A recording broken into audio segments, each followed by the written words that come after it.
Great episode coming your way today. I've got the GM of Softball America and the head coach of the Great Britain national softball team joining the podcast. She played for UCLA in the early 2000s, a national championship team, so she understands what it takes to compete at the next level. And she took a little bit of a hiatus from softball, and in her 30s went back to school and learned more about sport at a deeper level. And now she's back involved in the softball scene. So we're going to be learning her story. She's got a lot of advice to share with you guys today. Super exciting opportunity to learn from her. I would highly encourage you guys to take notes. This is a great opportunity to learn about a sport that doesn't get a ton of mainstream coverage. And there's a lot of eye-opening insights that she shares that I really, really enjoyed. So I want you guys to pay attention. Make sure you guys hit that subscribe button, whatever platform you're listening to. If you're on Apple Podcasts, awesome. Spotify, awesome.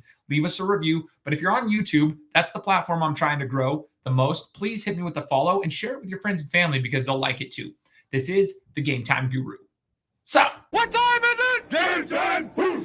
This is the Game Time Guru podcast, where I interview sports figures from all over the world to help deliver a panoramic view on sports. So whether you're a former athlete, one of the crazies, or simply a casual sports fan, this is the perfect show for you as we peel back the curtains and learn from our guests every single week. I'm your host, Shane Larson, and I'm helping you see sports through a different lens.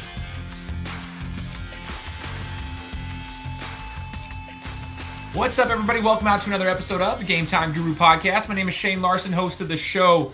We are now in the month of October of 2024, which means we are almost completed with 8 full years of the podcast. I want to just say thank you to everybody real quick for tuning into this show over the last 8 years. The show has been downloaded in 182 countries, all 50 states, and it's thanks in large part to everybody who's tuned in and anybody who's ever actually been on the show. And so I just appreciate you guys. So if you're new to the show, it's your first time listening, welcome aboard. I just ask that you hit us with that follow, whether you're on YouTube, if you're listening to it on Apple Podcasts or Spotify, just hit us with the follow on whichever platform you're on and join us because we'll be coming to you every single week with different interviews every Friday. We've been doing it for 7.5, almost 8 years now. So as you guys heard in the introduction, super exciting opportunity for me. Nice connection through Bob Smith, who is the man who runs Nation's Best Football. For those who know, I have a connection with Bob as far as a business relationship there since 2018. So been kind of working alongside Bob for a while, but he told me about Tara Henry, who is the GM of Softball America and the head coach of the Great Britain national team. And we're going to learn more about her story and what she's doing in the space of sports. But what I loved about Tara's LinkedIn profile is you said something on there on your LinkedIn profile that caught my attention. And I think you said it was something to the effect of like changing lives through sport. If I'm not mistaken, changing lives through sport or something to that effect. And I just saw that and it caught my attention because that's exactly what I'm trying to do as well, but just in a different format. And I think it's really cool. And I would love to learn more about your story. So welcome to the show, Tara Henry. Thanks for joining us. Thanks, Shane. What an accomplishment. 8 years. Oh my goodness. That's a long time to be doing this thing. That was before anybody was doing a podcast. That's incredible. So congratulations. Thank you. And thanks I always tell people, like I was podcasting before it was cool to podcast because now it's like everybody's doing it. I love that. Thanks for having me. Excited to be here. And just love to talk about sports and love softball and just thank you for having me on the show. Absolutely. Absolutely. I want to kind of rewind the clock a little bit and kind of get to know you as in your sports, world, you as the athlete or even former athlete, whatever you want to call it. I want to know more about your sports background prior to even, Softball America, Great Britain national team. Let's unwind some stuff here and unbox the history of Tara Henry. So talk to us a little bit about your background. Did you play softball? And if so, where were you competing at and at what level? Yeah, I mean, I don't know how far back you want to go because my mom would tell you that she had me in every sport imaginable growing up. But yes, I was fortunate enough to receive a scholarship and played softball at UCLA back in the day, nearly 2 decades ago, or just 2 decades ago. We had our 20-year reunion of our 2004 team national championship there and played at UCLA. Loved softball. I took a break from it for a bit. Went into real estate and then really fell back in love with sport and changing lives and really impacting lives through the sport. Not elite sport, it was sport for development. And so that's where Great Britain comes into play and went back to school at the University of Brighton out in the UK and got my degree in sport for international development and peace. And I think that's really right when I found my true calling and really was really operating in my gift. And I'll have to thank, Great Britain for that. And going back to school was really cool. Wow. So a couple things to unbox there then, because they're two big pieces of your history there. So let's go back to the college days real quick and talk about your UCLA experience. So before I mean, that's a top tier program at the time that you were competing. So obviously, you guys were top tier program. So national championship run, you're doing your thing. The recruiting process to get over there, did you know you always wanted to play at UCLA, like growing up, Tara, or was that kind of like last minute thing? Like, how did the recruiting process go for you when you were making your decision to go there?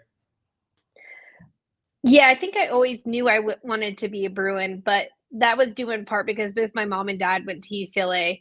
My two older brothers went to UCLA. One was actually at UCLA at the time.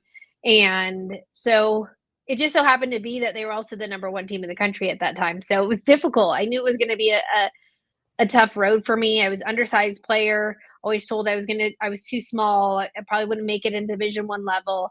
And I think that's something that really fueled me and allowed me to go to work. And, I think as I look back at my career, I really learned how to work at UCLA. And I attribute that to Sue Inquist and Natasha Watley. And I knew how to work before, but I think going and being a part of that program, you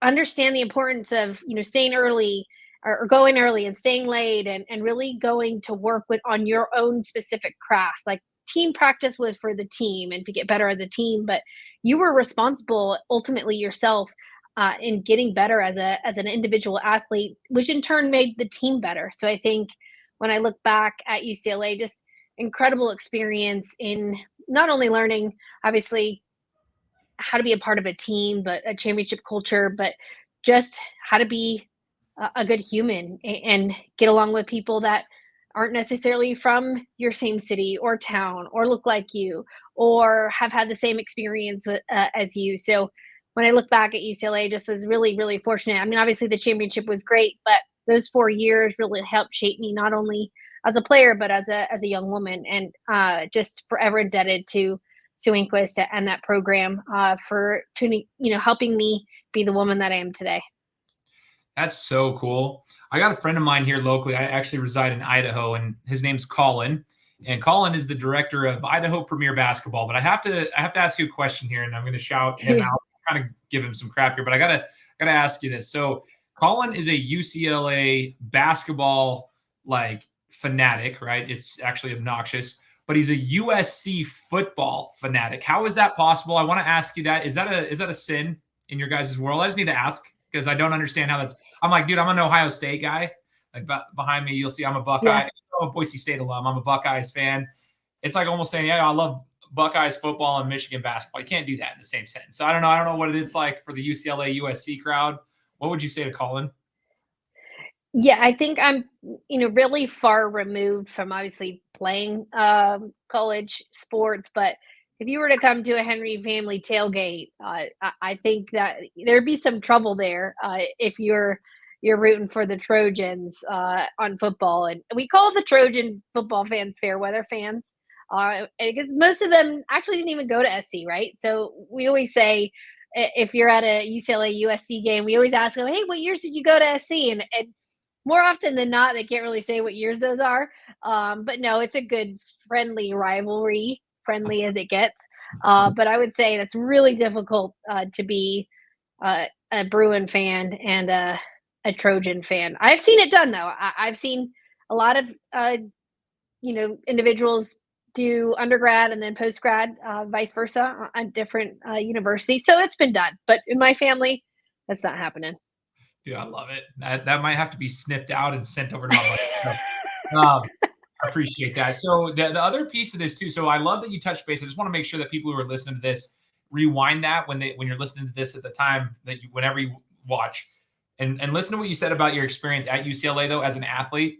I love what you said, Tara, about just teamwork.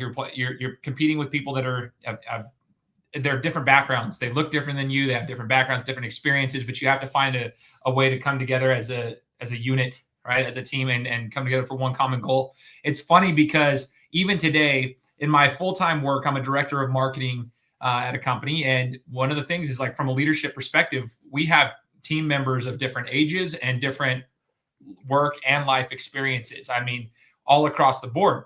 And I was talking to my buddy who also is a huge advocate of athletics and how it can help you. And I tell him, like, a lot of the things I've learned from a leadership perspective come from my sports background and even from a coaching perspective, because I coach. And I'm like, if I didn't have that, I don't think I'd be able to succeed. I really don't. I'm not saying you have to be an athlete to succeed in life, but I wish more athletes understood what you just said, like how much they're actually learning that will be applicable to the real life situations that they'll go in. Because in my own job as a 36-year-old right now, director of marketing, it is so vital, the different things of, like, learning different personality traits and having to, like, find a way to take the feedback and still function at a high level. Somebody might say something mean about you, but you got to figure out how to still get the job done, and you have to find a way to, make a good culture around you, even when people don't necessarily agree with each other with a lot of things. So when you said that, it just resonated with me because it's literally a conversation I just had recently with a coworker of mine. So I think it's super cool. Now, if we unbox what you said about going to school and we're talking overseas, going to school. Okay. You're talking to somebody here. It took me like 8.5 years to get my bachelor's degree. I hate school. Okay. I got it done. Was a state grad, yippity-doo. Okay. I paid off my student loans. And then as soon as I paid off my loans, I didn't ever want to step foot on campus ever again. I was like, you know what? Unless I'm going to a football game, I'm never coming back here. So I'm just one of those, like, the idea of going back to school, even for a master's, like, it's so hard for me to comprehend, but you did it. And I want to learn a little bit more about that because we're on different sides of that spectrum, so to speak, in regards to our passions. So going back to school and not only doing that, but a completely different culture, I want to learn more about that experience and what drove you to want to do that? I think it's interesting. I went back to school at 36. I think I was 36 to get my master's degree.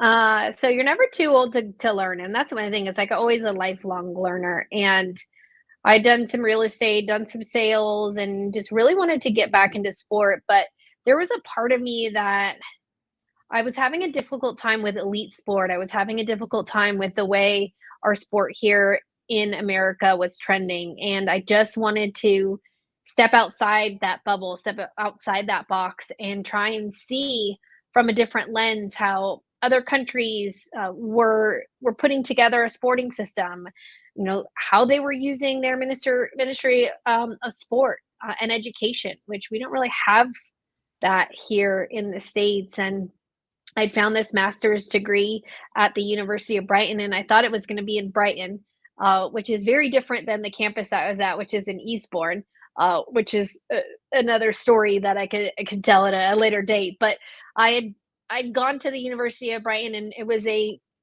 program that was sport for development and peace. So it was how you use sport as a tool to bring people, nations, warring nations and post-conflict zones together. And it was really, really interesting to me, and learned a lot about the IOC and the role of the IOC and how, sport is a tool and how we use it. And so going back to school, really, I think it lit a fire in me that had probably been there, but wasn't burning super bright at that time. And I think going back and learning how you can use sport for good and how it can help feed people and how it can help educate people on landmines and in conflict and post-conflict zones using, I worked for a company that used soccer or football and educated children on how to identify landmines simply by using soccer and football. And so for me, I really I just had such an appreciation for the true power of sport. And I still to this day, I'm just so indebted to the University of Brighton and my various professors that I had, just to allow me to see how important sport is, and from a very different lens, from a very different commercialized American lens that we have here, to see it in a very different manner. And so going back to school and getting my master's degree, it only took a year, so it's not that long, Shane. It was only a year-long course, and there was some practical aspects to it. And so for me, that was just an incredible launching point, I think, for the next stage of my career. That's actually okay. All of that's really cool. First off, when you talk about the power of sport, what you just like, just even the example you provided is crazy more, and it's more in depth than anything that we probably would say here, myself included. Like, I understand how sports can be impactful, and I lived in Brazil for 2 years. I understand like the power of sport for the sport of soccer and how it, the impact on the economy, the impact on a lot of things, but not like, I mean, what you just mentioned right there is complete. Like, we're talking like other world issues that they're kind of intertwining there to teach certain things. And I think that's actually, I didn't even know that existed until you just said that. I didn't know that was a program that existed in the world to like teach that. So that's pretty cool. Actually, it's really cool. And then you mentioned so here's the funny thing. As I'm 36, and Boise State is now offering a Master's of Athletic Leadership, and it's only $12,000. And I'm sitting there like thinking, I'm like, well, I've spent more than that on like, mastermind groups and entrepreneurial groups and stuff. And I've found immense value out of that. I'm like, I wonder if I could just utilize it for that. I have to switch my mindset if I were to do something like that. It's like, I hate school, but like just for the networking, I'd pay $12,000 to network with the right people in the athletic leadership sector. You know what I mean? So that's what I keep telling myself. I'm like, that's a pretty good investment for it. But anyway, maybe this conversation will stem something a little bit deeper for me, I guess. So you finish up your master's degree, and then what was the next steps for you, Tara, when you finished that up and you had kind of found this drive and passion again? So what were the next steps after that? Well, kind of went through various kind of cycles. I was a club coach in a little tiny island in Malta, was doing some clinics across Europe and Czech Republic and Croatia and Italy, and obviously in England. And then had gone down to Botswana, and I was just all over the place. I'd been able to travel and not only administer clinics, but also gather research. So that was my thesis was on gender inequalities in European Softball Federation. So I just was really analyzing how systems were more or less preventing women from being in decision-making positions. And I was allowed to obviously collect research, but then travel and play the game and teach the game. And so did that for a while, and then founded a nonprofit and was working in West Africa in the Gambia. It was called Run the Bases, and was able to put together 5 communities and teach young children and adolescents the game of softball and baseball. And so did that for a bit, and then finally moved back to the States, and still was running the charity, and got a call to run a website, former website I used to run, and ran that for 4 years, and then jumped on over to Softball America. So it's just was kind of a fluid process. There's a lot in there to unpack, but I would say for that jumping off point and to re-enter the sport of softball and to re-enter with such passion, I think that going back to school at the University of Brighton really allowed me to do that, and really allowed me to have such a different lens, not only in coaching and analyzing and running Softball America here too. So I think having all those experiences have really allowed me to be where I'm at today. For sure. No, so cool. And it's cool the opportunities that you had from all of that. Like that's the kind of cool stuff that I like to hear. Is just so many cool opportunities to go different places. You're researching different things, and then it ignites another passion for you back in the sport of softball. You mentioned club softball, and this is kind of what I wanted to unbox with you. At the state of softball now across the globe compared to like when you were playing, I like to talk about club sports because I'm a club coach for basketball. We travel across the country. We do our thing. And I have a love-hate relationship with club sports. And it feels like almost to me, Tara, at least in some of the sports, especially basketball, if you're not playing club, you're not you're falling behind. But the problem is not every kid has the resources to do that, or they're multi-sport athletes. And so like it kind of pulls into their club season. So they're really like, they're having to choose earlier on. It feels like that they're getting siloed into one sport if they truly want to keep up. And I'm not sure if that's what you feel with the state of softball, but I'd love to get your take on the club softball scene and how that's playing a role right now as compared to when you were playing. Yeah, I think it's almost like club softball is now on steroids, right? Like that's what I kind of equate it to. And I think there's some really good organizations out there, some club organizations, but I grew up playing Tustin Bobby Sox. I was a Bobby Soxer, and then played for the Tustin All-Stars, and it was my local community. My friends were on the team. That was super cool. Played for a local soccer league, played tennis. So I was really fortunate that I was able to play multiple sports, played basketball, golf, all that. So and then I don't think I specialized until I was 14. I still played on a club team, but I still played other sports. And I just think nowadays kids are going into 8U, 10U, and going to club teams and not playing other sports. And that to me is really concerning. And again, the entry level, the point of entry for a kid to play softball, it's a huge price tag. Getting a glove, a pair of cleats, a bat, and that level, the barrier there is just it's difficult. And so when you take a look at the club world, I think there's a lot of athletes that right now they're committing to colleges, and that's their lifelong dream, and that's incredible to see. But there's a good portion, a good percentage that are falling through the cracks, and I quite don't know how to solve that at the moment. But I've seen it done differently across the world, and I'm not quite sure we have it right here. Just don't actually know how to fix it either. So I'm not saying that I know the answers to all the questions, but I do know we've got to change something to encourage kids to play more sports and not necessarily specialize early. I know there's a ton of studies saying that's not great for kids and athletes that we're specializing this early. So I don't quite know the answer, but hopefully we can figure out whether that's policy changes, whether there's cultural change. I don't know where we go there. I don't know if you're seeing that, Shane, on the basketball side, but it's a huge issue. No, it's totally like it seems pretty congruent across the board. I was just taking notes while you were talking. I was like typing it all up because it's so true. It's congruent across the board on that front. And I also, like you just said something like, I don't know what the solution necessarily is at this point, but there's got to be at some point, something has to happen. I keep saying that though. It's almost like everybody says, oh, well, the housing market has to crash. Well, it hasn't, but like, I keep thinking like, well, something's going to have to change. Well, it hasn't yet. So it's like, I'm trying to figure out like what's going to happen.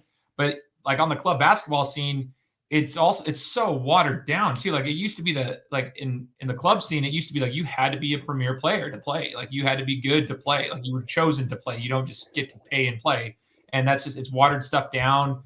It's become a money grab. Like it's a business now. It's like everything you were saying is just kind of aligns with what I'm seeing in the club basketball scene.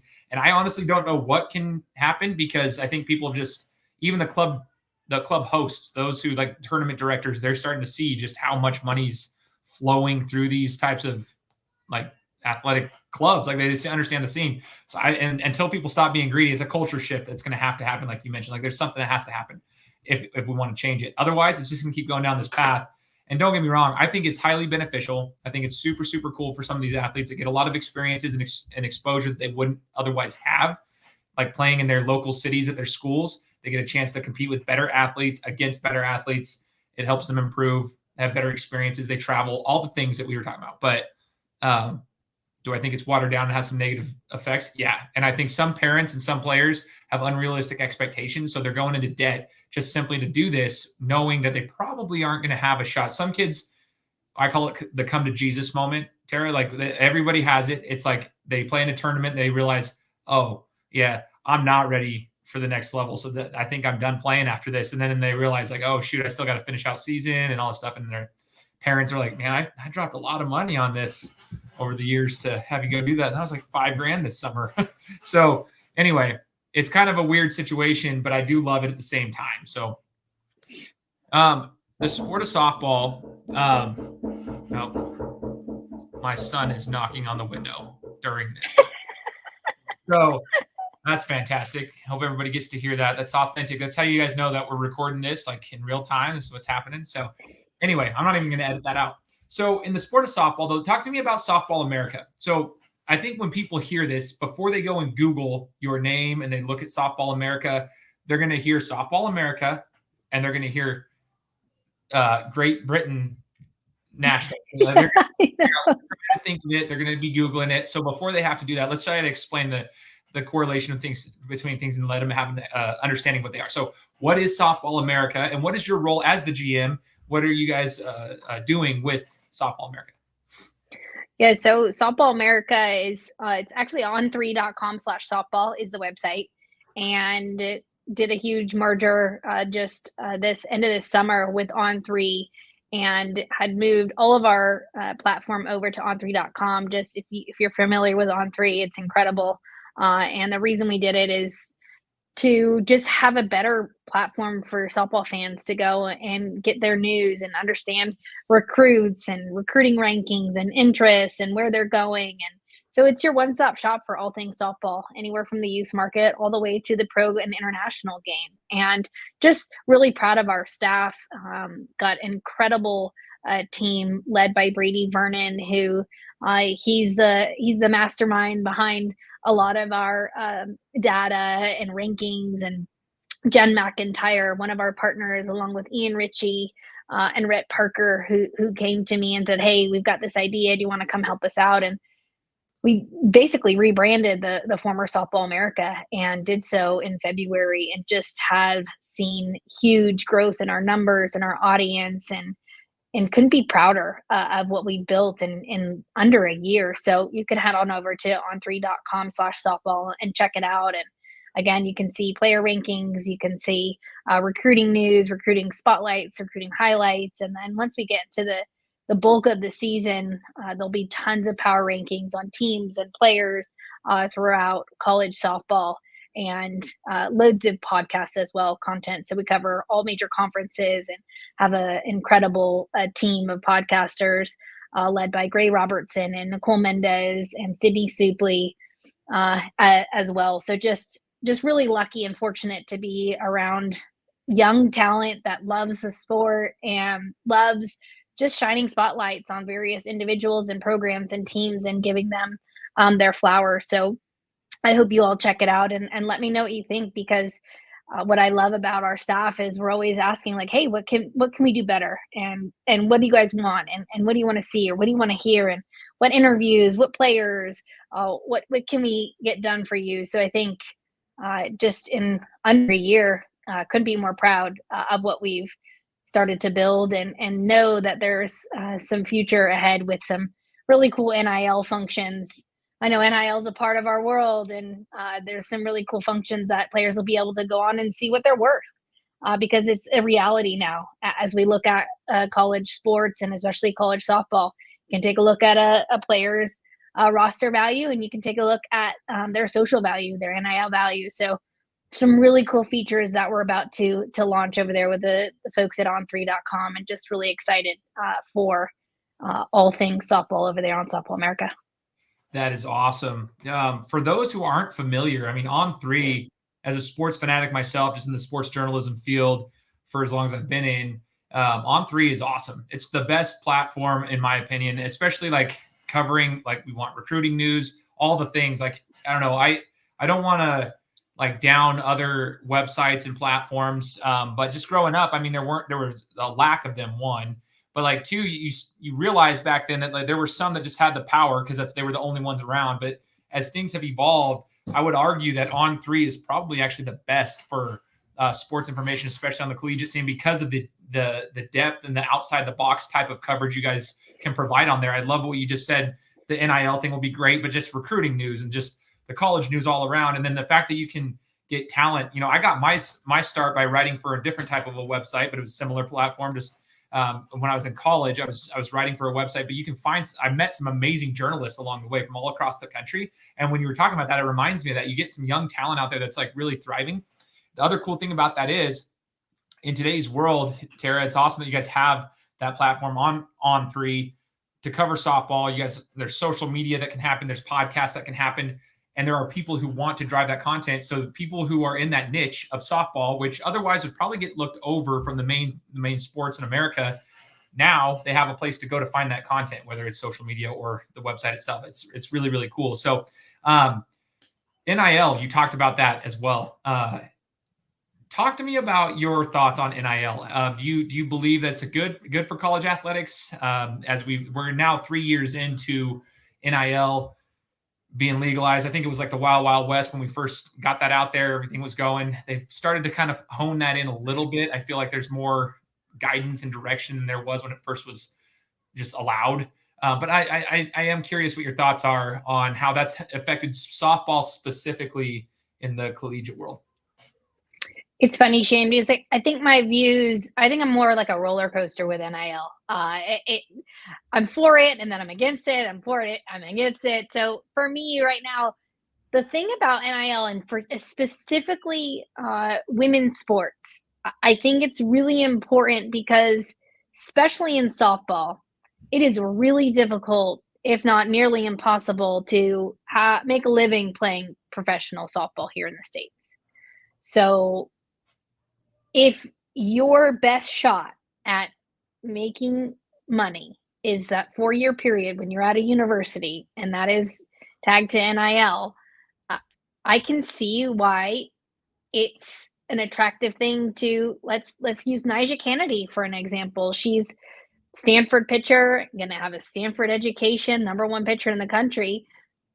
She signs with Texas Tech and she's going to Lubbock and she's getting, reported $1.2 million for a softball play. Like, that is unheard of. $600,000 a year to play softball. That is unheard of. So when you take a look at NIL, I think there's some good pieces to it, and especially for women and their ability to make some money playing the sport of softball. But then you look at the other side, and you take a look at what the UNLV football player who's like, hey, I'm out. Like, I didn't get my NIL stuff. Like, I'm done for the season. Like, and I don't know if we're going to see that in softball. I'm not quite sure, but as a coach, as being a part of a team, I'd be pretty upset if somebody's leaving mid-season because they didn't get paid. And I just want to remind everybody, a lot of these kids are getting full ride scholarships and saying, oh, well, it's only just a full ride. I mean, I don't know if I'm old now and thinking, like, your education is being paid for, right? Like, that is a huge deal. When you got a full ride back in the day, it's like, oh my goodness, it was like the greatest thing ever. I know I'm probably dating myself, but there's a lack of appreciation, I think, for the sport. I think there's a lack of appreciation for various universities and programs across the country because NIL has now entered the equation, and players are asking for a certain dollar amount. Like, I'll come to your school if you pay me this amount. And I don't necessarily agree with it, but again, like I said, if that's your only 4 years to make money as an athlete, I can't say that I would turn it down. But I don't know. I think we're going to get into some really interesting times in the next couple years here, especially with softball. There's 25 scholarships, full rides that are going to apparently be available. And I don't know if NIL is going to be a factor as well either. I think they're going to start policing it. So right now, if I was a player, I would go get that money if I could. I'm going after it. I don't know how long it's going to be here, though, to be honest with you, Shane. Yeah, there's going to be some sort of regulation on it, I feel. But they already kind of have put some regulations on it to like get it manageable for the most part. But what I do think is what you said was like exactly how I feel, a roller coaster. That's just the best way to describe it for me too. I'm kind of in the same boat as somebody who, had to pay for their school and had student loans, had $35,000 to pay off. And when I paid those off like 2 years after I graduated, finally just zeroed it out. I was like, but that's the stress of that was so unbelievably frustrating. So like, I do have that same feeling of like, dude, your school's paid for, shut up, that kind of thing. Like, that's how I am.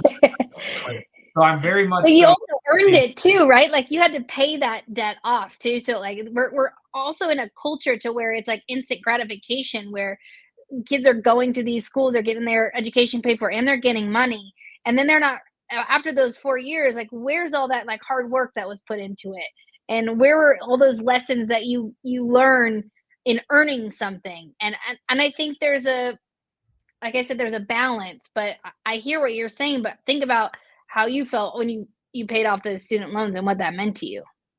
Oh, it was miraculous back then. I was like, dude, and that's what I'm saying is like I'm happy that they can get a bag. That's awesome. Go get your bag. Go get your money. And if you can monetize it, that's great. Now, honestly, like if I was an athlete now, even in high school in the states that allow it, I just started a podcast if I was a high school or college athlete, start a podcast, start a YouTube channel, document your experience, interview other athletes. I'd be doing that so people could see the ins and outs, because that's stuff that I would listen to and watch as a consumer. But at the same point, I feel like some kids are just, yeah, it's a love-hate relationship. Roller coaster is the best way to put it. But I do feel strongly about the ones that are in the non-revenue generating sports, which for most schools is everything but football.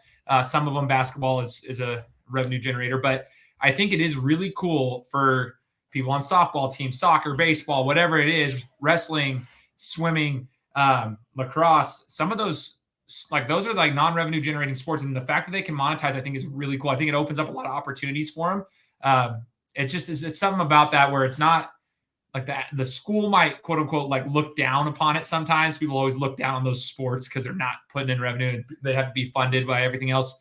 But I'm like, dude, it's so cool to me that those athletes are they're utilizing their platform, because they're still solid athletes. It's not their fault this sport's not football, and America just pays out the wazoo for. But anyway, I can go down that rabbit hole for a long time. I want to talk about the state of softball in, for Great Britain. So just overseas compared to here. You've talked about the difference in cultures and so forth. And I know I mentioned I lived in Brazil for 2 years. I saw soccer there, a whole different universe than what we have here. I saw like the system of just growing up in it and just learning the importance of it and just what it impacts the economy, how important it is to a lot of those kids. A lot of those kids want to grow up to be professional soccer players because they understand the impact that it will have on their families, but as well as like their city. They have pride in the city they're from. They know what it's going to take, like what it's going to do for their city. Anyway, there's a whole different like mentality around it. So what is it like for softball now that you're heavily involved in the scene over there? Yeah, I think especially if we want to take a look at Great Britain, I think slow pitch is actually really, really popular in Great Britain. And the thing with the game over there is there's two governing bodies. It's Baseball, Softball UK. So they put baseball and softball together as one and really help in the development there.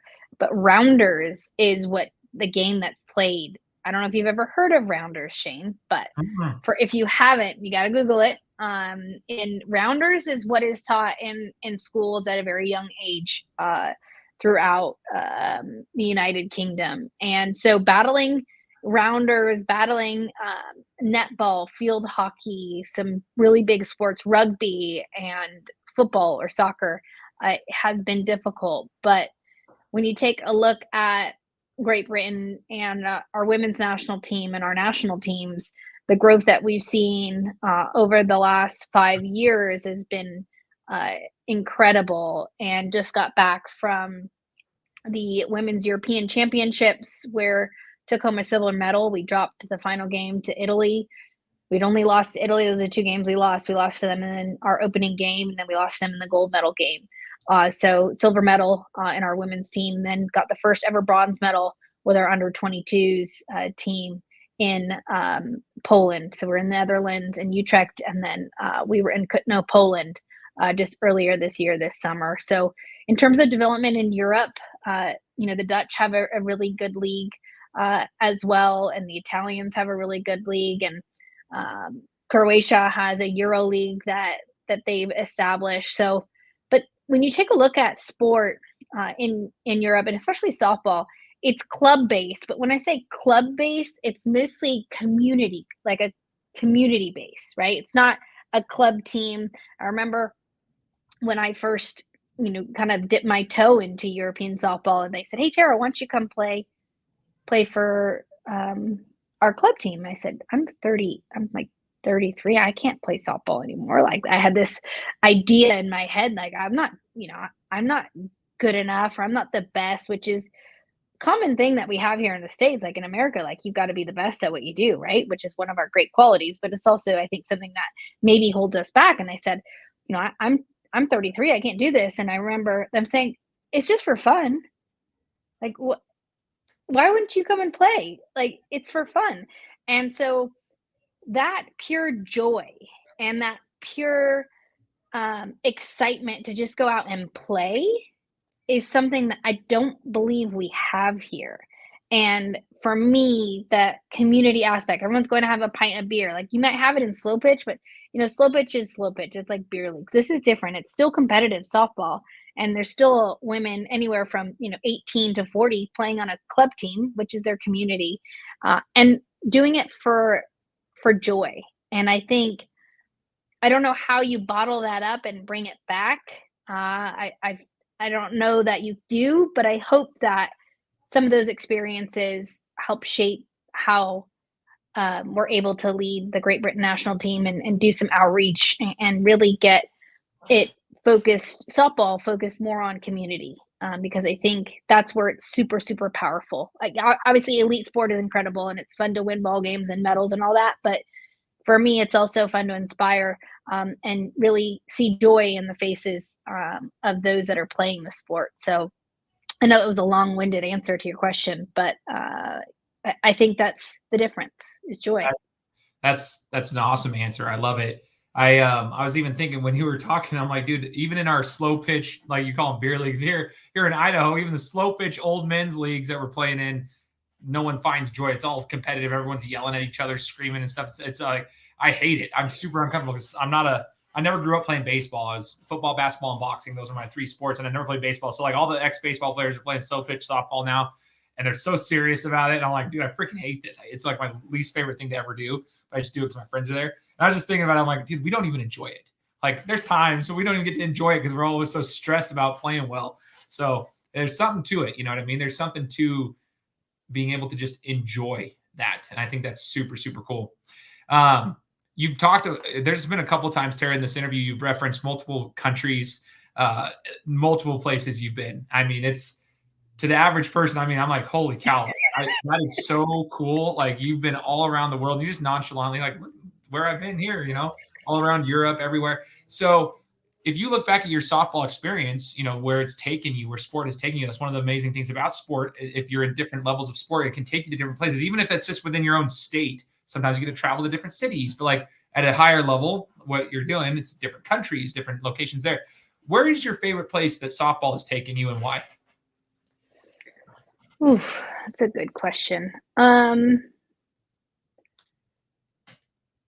think the Gambia, and obviously starting a nonprofit there and working with the local community was really, really powerful. But I was able to meet this incredible women's rights activist and coach and incredible young woman, and Adama Jarju is her name. And what she's been able to do for her community and what she's been able to do for just women in general in the Gambia was so inspiring to me. And I think really humbling as well, because we talked about, the pressure of winning and looking at elite sport and what that looks like in a fast-paced kind of environment, to where it's a win at all costs type of mentality, to then go into a tiny village in the Gambia in the South Combo regions. It's a region in the Gambia, which is a tiny little country. I don't know if you know it. It's completely surrounded by Senegal, and there's a river that runs through it. And one of those tiny little communities, she's from Sifo, to see the impact that one woman has had on the lives of so many young girls and women in her community. I stood back and was just in awe that softball had allowed me to fly to this country and meet this incredible young woman who's championing women's rights there in a country that we're so fortunate here in the States. And I say this a lot for her to be able to do what she does, it was just so inspiring to me to then come back and really focus on how we can champion women's rights here and help build not only stronger athletes but just stronger women through sport. And so for me, the Gambia really holds a really special place in my heart because I was able to just meet an incredible human and really be inspired by her. I think everybody right this second is Googling where this is located. Gambia. Yeah. Everyone's Googling that right now. I know it for a fact because I too was trying to do the same thing. I'm like, where did I go to school, dude? Like, I don't even know any of this. And you're sitting here with like, that's what I'm talking about. That's actually really cool to me. You've had that experience. I'm learning an entire geography lesson about the world right now just because of your experience in softball. I think that's awesome. That's super, super cool. Now, Tara, if you look back at whether your playing career or even your coaching career, who is an athlete, whether it be a teammate, someone you've coached, a coach themselves, somebody like a mentor of yours that stands out, that's impacted your life in a positive way, and what was it they did that stood out to you? Oh, it's funny. I get asked this question a lot, and I always say Sue Inquist, and I think that's the easy one. And I always talk about Sue Inquist, the former head coach at UCLA. But I also will say Gina Vecchione, who is my coach there as well. And I talked a little bit, I think, before about getting to practice early and staying late. And I think Puppy Gina, she just was always there. Like, so if I wanted front toss and I wanted 200 hits, 200 balls off front toss, like I was gonna go hit with her. And she was my outfield coach and gave me the confidence to be an incredible outfielder. But I think what was so special about my time at UCLA and what's so special about Gina and Puppy is her genuine love for her athletes. And I think if you had a bad game or if you had a good game, you're always gonna get the same Puppy, right? Like it never failed. And she's an East Coaster and she's from New Rochelle, New York, and she'll let you know that she is. And I think when I look back, I've taken some of that with me and know that I need to be a little bit more like Puppy because she has this unconditional love. And I think as a coach, as a teammate, I think we get so focused on winning all the time. And I think looking back and understanding how Puppy was able to be a great coach, but also have empathy and really lead with love, it's something that is really, really special. Oh, that's something that I will note for myself as a coach as well. That is so important. Leading with love, unconditional love. Get caught up. Yeah, wins are important, all that stuff. Yeah, for sure. But yeah, that's actually really cool, especially at that level. It's easy to get caught up in that at a younger level, but like as you get higher levels, like of sport, the stakes are higher. People's jobs are literally on the line. So like you get a little bit more pressure, especially from coaches, right? Because that's how they feed their families. And so like, yeah, reactions from certain ones can differ, but I think that's really cool. That's commendable, to be honest, when they're at that level and they can stay pretty consistent and just congruent across the board. You know what I mean? I think that's awesome. Yeah. So Tara, 2 questions left for you. I had in my mind, and one of them was you're around the softball world pretty heavily right now. For aspiring athletes that are coming up and they want to play at the next level, whatever that means to them, if that's a younger kid wanting to make the varsity program at their high school, or the high school kid who wants to go to the next level for college, and then if a college player wants to try and play professionally, whatever that means for them. I know that's a little bit more limited in the sport of softball, but like if they want to make a national team, for example, like something to that effect, the next level to them, you mentioned a couple of things through your experience, getting there early, getting the work in, staying late, whatever you need to do. What advice would you give to them, knowing what you know as a former player, as a coach, all the things you're around it? What advice would you give to somebody who wants to compete at the next level for them? I think when you talk about next level, I think you can use this across kind of various verticals, but access to good information, I think, is key. And whether that means finding a coach in your local area that is the best hitting coach or the best fielding coach and best pitching coach, and it's not the ones that are necessarily the loudest. And I just had this conversation I think earlier today, but find out the coaches that have a track record of developing talent and and that talent succeeding at the next level. And what that next level is can be across, like I said, various, disciplines. But do your homework. And once you find who has the good information and who has the good talent, and I think we're so caught up in being on a certain team, right? Or being with a certain coach. So finding that talent, getting access to good information early, having access to coaches that are really good at player development, and then coaches that have your best interests at heart. I think a lot of times, we talked about this earlier, it's a money grab. And, it's easy to pay $800 to go to a clinic, but like, what are you really getting from that clinic? What are you getting out of this clinic? If you can leave that clinic and say, hey, I've got these access to these, 4 coaches that are going to help me in my development, or I've got access to somebody that's going to, continue to help and aid in my development. I think that's really important because there's a lot of things, and I see this overseas in terms of development and developing full national teams and developing actual countries and their federation. You can't just drop in somewhere.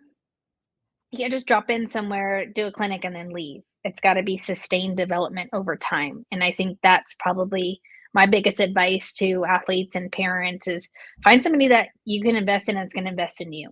And I think once you find that, you'll be successful. But it is tough to do. But again, I wouldn't settle either. And just because something costs more, it's more expensive, doesn't mean it's always better too. Ooh, all of that's really good. And one of the things I noted right here on my phone, so if anybody is listening to this, I always recommend pulling your notepad out on your phone while you're listening to the podcast, because if you're listening to it on your phone, you got access to it really quick. Take note. You mentioned finding the right information. I think that's a blessing and a curse of the internet era. We have social media. There's a lot of information out there. There's a lot of noise. And so sometimes it's hard for athletes in this case to try to filter through it all to find what information is good. But the beauty of it also is that you can connect with the right people. So I would say that if you're trying to figure out, Tara just mentioned, try to find the people that are going to invest in you, that have a track record. It's easy to find that information. And if you can't find it immediately, I'm sure you can find someone who knows that information. That's the beauty, the blessing part of having social media and information at your fingertips, is you can usually connect the dots pretty quickly through mutual connections and so forth. So I would also recommend you guys do that. So the last question I got for you, Tara, is what's next for Tara Henry? I want to know, we've heard your story up till now. There's a lot that's happened. We know what you're doing. We're going to encourage people to go to On3 and check out Softball America's page and all the resources there, social media pages for more softball information. We're going to keep an eye on, the national team that you're with. What's next if you were to talk about maybe the next 3 to 5 year plan for Tara Henry? Yeah, obviously Softball America laying the foundation there and that groundwork and getting all of our player profiles and really getting everything situated on there is number one priority at the moment.